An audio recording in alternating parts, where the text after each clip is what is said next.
Hello, everyone, and welcome to Future News Daily, where I bring you the latest advancements in technology, longevity, science, medicine, and AI.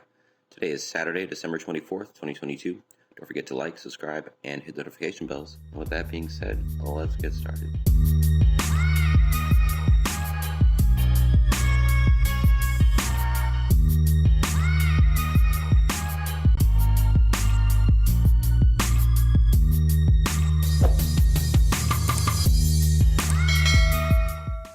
So first up, today, lasers begin to reveal the inner workings of solar flares. So scientists in Japan have probed the physics of solar flares, making the detailed measurements of a process known as magnetic reconnection.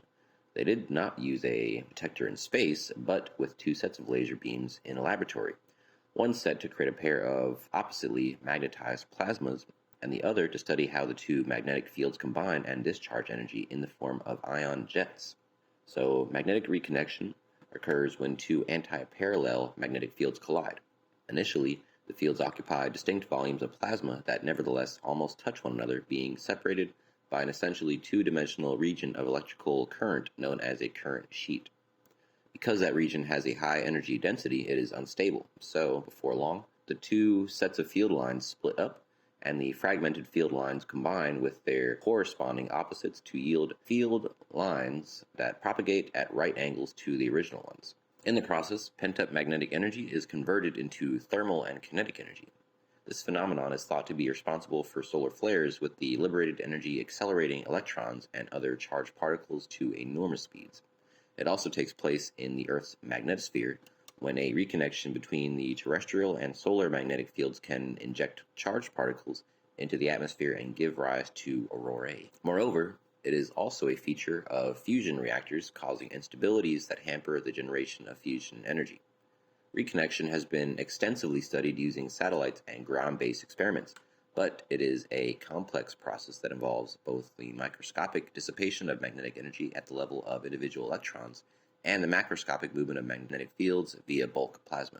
In particular, researchers are still unable to explain the speed of reconnection and exactly how magnetic energy is converted into particles, kinetic energy. So, Taichi Morita of Kyushu University and colleagues set out to gain a deeper insight in the process via optical diagnostics. They did so using Gecko X2 laser system at Osaka University, firing two sets of pulses, each lasting 1.3 nanoseconds, but packing around 700 joules of energy at thin pieces of carbon foil. The pulses turned the carbon into a plasma with its own magnetic field, which spontaneously generated thanks to the variation in density and temperature gradients created around the points of impact. To follow the dynamics of these fields, the researchers exploited two different types of measurement. The more straightforward of these was to detect the radiation naturally given off by thermal electrons in the plasma. This quote-unquote self-emission revealed that the laser pulses generated their respective plasmas with anti-parallel magnetic fields, that those plasmas, initially 2 millimeters apart, expanded outwards so that by around 7 nanoseconds after impact, they begin to merge with one another. The second diagnostic confirmed this picture but provided greater detail about the mechanics of reconnection. This involved firing an additional low-energy laser beam at the midpoint of the two expanding plasmas and a spectrometer to measure how the intensity and wavelength of the Thomson scattered light varied in space and time. Making these measurements at right angles to the two sets of field lines, Morita and coworkers found that at a given distance from the midpoint, there were two peaks in the scattering spectrum. Up until around 7 nanoseconds after impact, one of these peaks was higher than the other, but by about the 9 nanosecond mark, the two peaks become equally pronounced. They interpret the initial asymmetry as being due to the formation of an electric current, the current sheet, and its subsequent reduction as the disappearance of that current. So, for future outlook, by instead measuring the spectrum parallel to the field lines, the researchers found that blue and red shifted peaks had different widths. This, they say, implies an asymmetry in the distribution of velocities of ions with plasmas, or in other words, the production of two ion jets traveling onwards in the opposite direction. The upshot, they conclude, is magnetic reconnection, the conversion of magnetic energy from the incoming plasmas to the kinetic energy of the ions. The researchers add that a still better understanding of the reconnection process could be achieved by using a magnetic field measurement such as a proton radiography to more precisely gauge the reconnection rate, a measure of how quickly reconnection occurs. Relying for the moment on measurements of plasma velocity and electric current, they estimate the rate to be about zero point 0.1. So more broadly, the researchers reckon that their laser-based measurements could improve knowledge of other astrophysical phenomena such as shock waves, cosmic ray acceleration, and magnetic turbulence. Quote, many of these phenomena can damage and disrupt electrical devices and the human body, says Morita, quoted in a press release from Kyushu University. The quote continues, so if we ever want to be a space-faring race, we must work to understand these common cosmic events. So, I guess as complex as they may seem, these are very important hurdles for, I guess, the goals that we have as a space-faring species. These are things we're going to have to tackle. That's basically what they're saying. So, yeah. Moving on. Do push-ups prevent heart attacks? Read what experts have to say. So over the last couple of years, there's been a growing concern over deaths due to heart attacks, especially among younger people. People ignore small symptoms of heart attacks because they're not dangerous, but doing so can cost them dearly one day. Health experts say that daily push-ups performed by people in the age group of 30 and 40 can significantly reduce the risk of heart attack. Push-ups put pressure on most of the muscles in the body, increasing flexibility and making the muscles more effective in their function. The most important thing to remember is that you don't need a lot of gym equipment to do push-ups. This exercise can be simply done at home. However, some caution is required. Perform a treadmill test once before beginning push-ups to ensure that there are no negative changes in your heart as you do the exercise. A Harvard University study also confirmed the benefits of push-ups, saying they can help prevent many diseases, including cardiac arrest and stroke. The test was carried out on members of the fire brigade squad in the study published in JAMA Network. The study concluded that a person doing 40 push-ups in 30 seconds had a significantly lower risk of heart attack, heart failure, and other types of cardiovascular disease for the next 10 years. So why are push-ups good for your heart? Push-ups involve the entire body from the top to the bottom. Many muscles in the chest, arms, hips, and legs move when doing push-ups. All of these body parts become more flexible due to this, according to Dr. Vishal Rastogi, Director of International Cardiology at Fortis Escort Heart Hospital. Moderate exercise, such as push-ups, is extremely beneficial as it has a direct effect on the heart and increases its ability to withstand pressure. He suggests doing this exercise daily. It even reduces blood pressure. So just a quick little thing there just to reiterate. I mean, it's something kind of we already know, but it really is a good habit to get into. So I want to, push on that more. Moving on. Pretty interesting here. So Tesla's new self-driving car can only make you money on the ride-sharing Tesla network, not Uber or Lyft. So Tesla is competing with Uber and Lyft now for their, I guess, more along, specifically, well, I don't know actually if it's specifically autonomous ride-sharing or just, ride-sharing overall. They have quite a network, the Tesla, and people who own it, so I imagine it would probably hit the ground running, especially if they're forcing this closed network, which they have the ability to do. So let's read on. Earlier this summer, Tesla CEO Elon Musk confirmed rumors that Tesla is working on a fully autonomous ride-sharing taxi service to compete with Uber and Lyft. He described the concept in his master plan part deux. So, quote, you will also be able to add your car to the Tesla shared fleet just by tapping a button on the Tesla phone app and have it generate income for you while you're at work or vacation, significantly offsetting and at times potentially exceeding the monthly loan or lease cost. With today's introduction of enhanced autopilot features and fully self-driving hardware in all cars, Tesla released more information about the service, which it is apparently calling Tesla Network. On both their autopilot information page and their configuration page for new vehicle orders, Tesla has added a line about using a self-driving Tesla for car sharing and ride hailing, but doing so for revenue purposes will only be permissible on the Tesla network, details of which will be released next year. Given that the newly announced hardware is meant to be eventually capable of level 5 autonomy, the SAE designation for a car which is able to drive itself with no passengers, it would be natural for owners to want to send their car out to drive people around and make money while they're not using it. This, of course, is pending software improvements and regulatory approval. Tesla is working on both with a fleet learning system processing millions of miles of real-world data from drivers every day to make the system safer and prove regulators how safe it can be.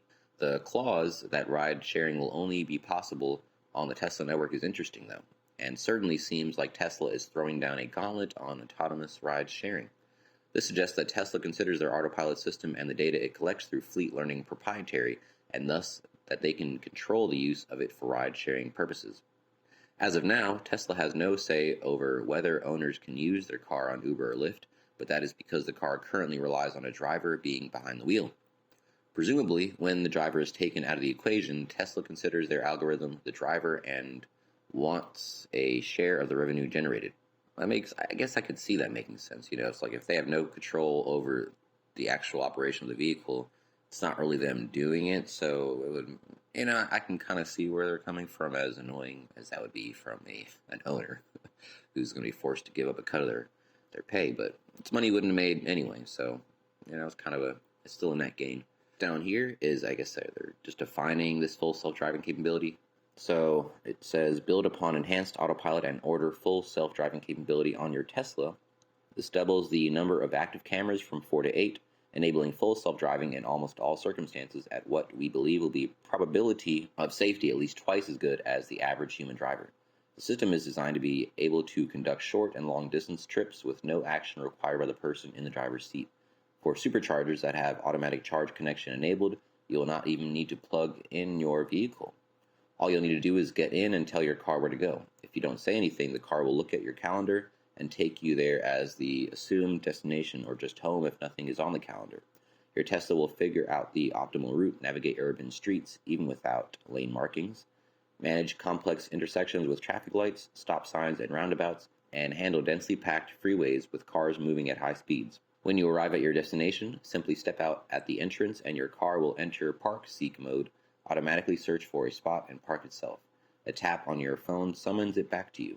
Please note that self-driving functionality is dependent upon extensive software validation and regulatory approval, which may vary widely by jurisdiction. It is not possible to know exactly when each element of the functionality described above will be available, as this is highly dependent on local regulatory approval. Please note that using a self-driving Tesla for car sharing and ride-hailing for friends and family is fine, but doing so for revenue purposes will only be permissible on the Tesla network, details of which will be released next year. So yeah, I guess it is going to be with Tesla full self-driving. It'll only be with the Tesla network, and they can't really stop you from doing your own manual ride sharing with other services. So it's kind of just answering the question there.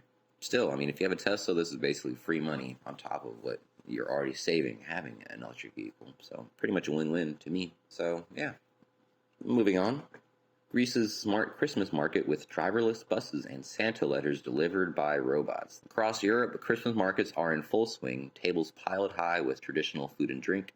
But in one small Greek town, the Yuletide experience is less about high cuisine and more about high tech. From above, it looks like any other Christmas market, lights, decorations, and elves, but on the ground, things are a bit smarter. Quote, here in the city of Trikala, we have fully autonomous vehicles traveling around the city center, says software engineer Lucas Bavica. We did this before in 2015, but back then the vehicles used dedicated bus lanes. Now they're part of normal traffic, and it's all controlled from inside the market. So here you have one of those looking, remember those, it was the Gita bots. It kind of looks like that, actually. Might be the same one. But it's not only the driverless minibuses that make this Christmas market in northwest Greece special. While many still write letters to Santa, here they're being delivered by robots, Santa's new little helpers. So these are delivering Santa letters to and from. That's pretty cute. So visitors are always excited to see them, but don't really understand what these robots are, says electrical engineer George Dragutigas. Excuse me if I mispronounced that. They see them and go, what are these small robots? And then we explain to them what they are, that they can perform all these duties, that they are always amazing and happy that these technologies apply here. These robots are popular because of how cute they look, especially with children. Despite the innovation, matters have been affected by the energy crisis, with organizers forced to make savings. But that's led to more innovation, with coffee grounds being used to heat up market booths. Wow. All the initiatives we take here is to minimize energy costs, but also fossil fuels as these go together, says Odessa Raptis, director for the city of Trikala. Also, we can have a greener and healthier life and to save time for us. It's Greece's biggest and smartest Christmas theme park, attracting around 40,000 visitors every weekend. And the innovative technology and initiatives all add to the festive feeling. So that's pretty cool. Here's a kind of a bird's eye view up here on this image for those of you looking. They have this building wrapped in a giant bow, which is pretty cool. So they really go all out over there. And the last one for today, another follow-up on the solar power beaming, because I'm obsessed with that project, and I will be continuing to follow it and update you guys as I get more information. So Northrop Grumman clears key hurdle for space-based solar power. Northrop Grumman has completed ground-based test to demonstrate critical technology required for a 2025 demonstration of space-based solar power. Quote, as far as the technologies go, we're very confident in our design and we've proven it out. Quote continues, now it's just building, testing, and integrating the rest of the hardware on a challenging timeline. So Northrop Grumman announced December 15th the successful demonstration of a key element of SSP-IDR, the ability to beam radio frequency energy toward various antennas by steering the beam. The testing was conducted in one of Northrop Grumman's anechoic test chambers in Baltimore. Next, Northrop Grumman will, quote, take those findings and translate them into our prototype, which we anticipate launching in 2025 to actually show the capability of beaming RF energy down to the planet. Beyond the prototype for future objective system, Northrop Grumman will need to shrink electronic components and significantly scale up the quantity of quote-unquote sandwich tiles or panels of photovoltaic cells to collect solar energy and provide power to another layer of components that enable solar to RF conversion and beam forming. And then, so the next thing will be, what is the efficiency rate of solar to RF conversion? Quote, we are currently busy manufacturing our flight hardware so that we can put together the system that we're going to be launching on our Northrop Grumman ESPA Star platform. So ESPA Star, a satellite bus built around an evolved expendable launch vehicle secondary payload adapter, provides propulsion, power, attitude control, and communications for payloads. So that's pretty much what's going to be getting it up into space, I guess. So the U.S. Air Force Research Laboratory awarded Northrop Grumman a $100 million contract in 2018 to develop a payload to demonstrate key components of a prototype space solar power system. AFRL conceived of the flight experiment called Arachne to spur the development of technology needed for a prototype space-based system that could provide solar power to remote military bases. In late 2021, Northrop Grumman showed its sandwich tile could convert solar energy to RF power. With the latest demonstration, the company is relying on phased array technology to control the RF beam and steer it toward multiple fixed rectifying antennas. Quote, it was a very exciting demonstration that allowed us to show the culmination of those different technologies and milestones that we've been developing since the beginning of this project, Patel said. Space-based solar power, long a feature of science fiction, is being investigated by government agencies around the world. The Naval Research Laboratory launched an experiment in 2020 aboard the Air Force's X-37B space plane that captured sunlight and converted it into direct current electrical energy. The China Academy of Space Technology announced plans for a 2028 space-based demonstration. The European Space Agency approved plans for a 3-year research program called Solaris, which I did cover on this page. And the UK is offering grants for space solar power studies and technology development. So that's basically every major government. You got the UK, you got the EU, you got China, obviously the Air Force. Yeah, this is being done all around the world. It will be done by the end of this decade. Pretty crazy. So, continues down here. If solar power can be gathered in space and beamed to the ground, there are many promising applications. The first being, well, of course, they're going to use this for military, duh. But free infinite energy, guys. I mean, I don't see how this is not going to be a thing. I really don't see that. Especially in conjunction with all of the technology advancements of what can be used, and the materials that go into these panels that are becoming cheaper and cheaper. Again, the costs are going to go down to the ground. Anyway, the article ends with a quote, if you have a flood or a hurricane that knocks out power to an area, it takes weeks sometimes for them to get back online. This system can provide temporary power during those periods until that infrastructure is built back up. So that's a great use case right there. Emergency energy for natural disasters. Very, very greatly help clean up costs and damage, etc. Very good. That is the last article I have for you today. So don't forget, this video is for educational purposes only. I will never recommend any investments, solicitor time or money, attempt to contact you on any other platform, or own any rights to the information within this content. With that being said, thanks for tuning in and happy holidays.